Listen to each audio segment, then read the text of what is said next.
Alright, we got a lot to talk about today. WWDC was honestly a pretty exciting event, but unfortunately for some people, it's not an exciting event. This is actually the first time I hated some of Apple's decisions, and in this video, I will be explaining them. For a little bit, you'll be getting MacBook camera. iOS 16 was a pretty big update. As you can see, we have a redesigned lock screen and we're able to customize them, just like we can with our Apple Watch faces. For example, I can change everything up here. Pretty nice overall. We also have the added ability of unsending and editing iMessages. Now here comes the first bad part about iOS 16. iOS 16 will not be supporting my first ever iPhone, the iPhone 7. This was honestly to be expected, unfortunately, but I see no reason why the iPhone 7 cannot support iOS 16. I bet some people will be finding out how to jailbreak their iPhone 7s and adding iOS 16 themselves.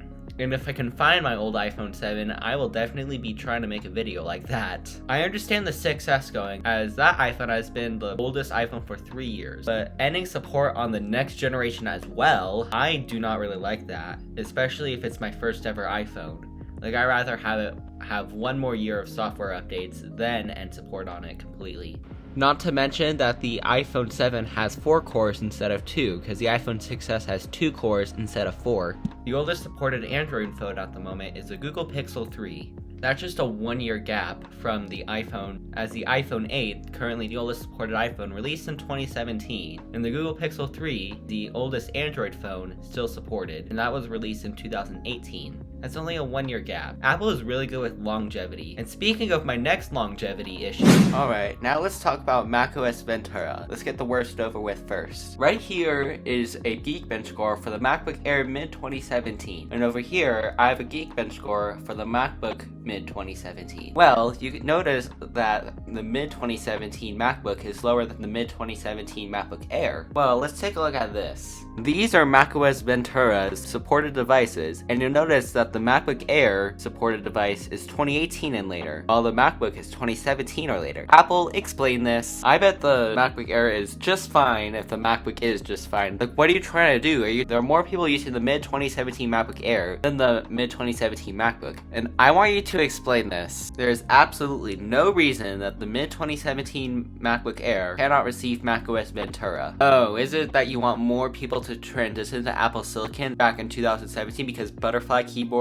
and Magic Keyboard here? Apple has no excuse for this, and I think Apple should just change their mind about the MacBook Air 2017. Like, I know a couple of people who use the MacBook Air 2017, and I bet they'll be a little bit disappointed that macOS Ventura, my favorite macOS update better than Big Sur, will not be getting macOS Ventura. Let's talk about the good of macOS Ventura. As you can see, there's a camera here, and this is the video I'm recording right now. I'm using my iPhone as a camera. No need for AirDrop anymore. And along with that, we also have Stage Manager, so I can open up Calendar here if I wanted to. And window management is just a lot better on macOS Ventura. We also got the same features with messages that we got in iOS 16. We're able to unsend and edit messages. And yes, my most requested features of macOS had that Windows had for years is a weather app and a clock app. I'm actually kind of surprised it took Apple this long to port the weather and clock app. I guess they had to make the weather app first, but they could have ported the clock app whatever since they had it on iPadOS. And all they gotta do is hire the person who made the macOS icons and just slap them on. Oh yeah, and don't get me started with a really nice System Preferences gets rebranded to System Settings and it looks a lot like iOS. Even I can navigate system settings a lot better than system preferences, even though I've been using system preferences for years. Alright, I have my iPad once again, and surprisingly, Apple did release hardware at WWDC. They released the M2 MacBook Air and M2 MacBook Pro. Now, what's surprising about these is both of them have the M2 chip, but one of them gets the all-new design while the other one gets the same boring 2015 design that we had for years. The M2 Air is $100 less than the M2 Pro. However, they are not the exact same. This is really bad, but this is a lot better. Let me explain. Why does the MacBook Air have a much better display than the MacBook Pro? Why does the MacBook Air charge faster than the MacBook Pro? Why does the MacBook Air have more ports than the MacBook Pro?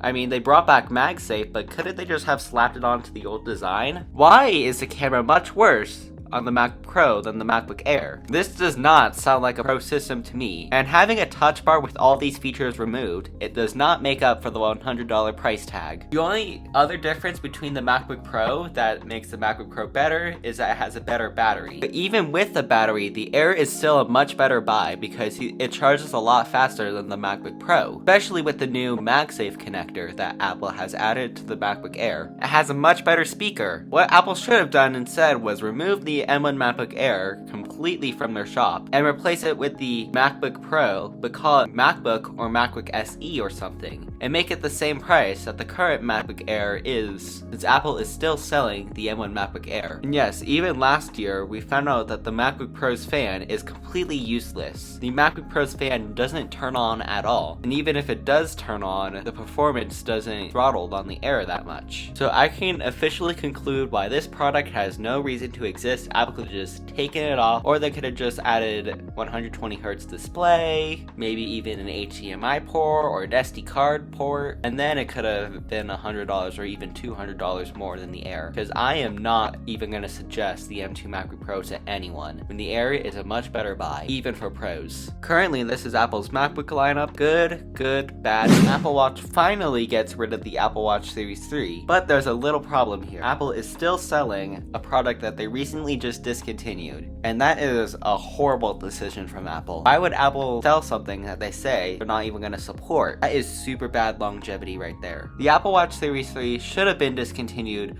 a long time ago. Apple should not be selling this in 2022, especially if it's not going to support the 2022 operating system, watchOS 9. When the Apple Watch SE came out, what they should have done was got rid of the Apple Watch Series 3. I know a couple people who got the Apple Watch Series 3 not too long ago, and some people were even considering it. The average Apple consumer might go for the Apple Watch Series 3. Once I tell them that the Apple Watch Series 3 will not support watchOS 9, it was the only Apple device that was still 32 bits. Ending the Apple Watch Series 3 brought great advancements to watchOS 9, and some of the features we're really probably gonna like. Brand new watch faces that are not supported on the Apple Watch Series 3. Better workouts, and probably something I'll even be able to use, running. I'm a pretty great runner, as some of you may know watching this. I love running. I can't live without running. Like, my Apple Watch will help me become a better runner with watchOS 9. I have not installed watchOS 9 on my Apple Watch quite yet. I'm waiting for the public beta for watchOS 9, as if there's like a really major bug on the Apple Watch, I'll need to ship it back to Apple in order to get watchOS 8 back on it. While everything else, I'm able to go back to the 2021 operating systems. We also got enhanced swimming workouts for people who swim, but I'm not much of a swimmer. I know some people are. And we also have something called workout progresses, where we're able to see the progress of our workouts. Oh yeah, and doing 3 sports at once, you are able to switch between swimming, biking, and running. That's pretty cool in my opinion, that you're able to. The iPad is now more of a computer, but there's a little catch. I'm showing you the iPhone XR and the MacBook Air early 2020, the last MacBook Air that was Intel. There's a new feature that's also on macOS called Stage Manager. This MacBook supports Stage Manager. Heck, even the